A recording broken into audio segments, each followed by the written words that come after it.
Hello friends, welcome to another video on Excel tutorial. Today we will see how to delete a hidden rows. So let's start the video.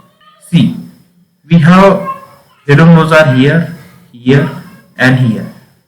We want to delete it. Normally what you do, you just select this cell and right click and you just delete it. Okay, this is a method, but it is time consuming. You don't know how many hidden rows are there. So shortcut part you can use is go for file, click on check for issues, click on inspect document, say yes, say inspect, then go for here remove all, click on remove all.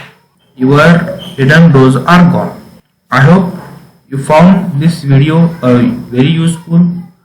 Please share and subscribe to my channel. Thank you.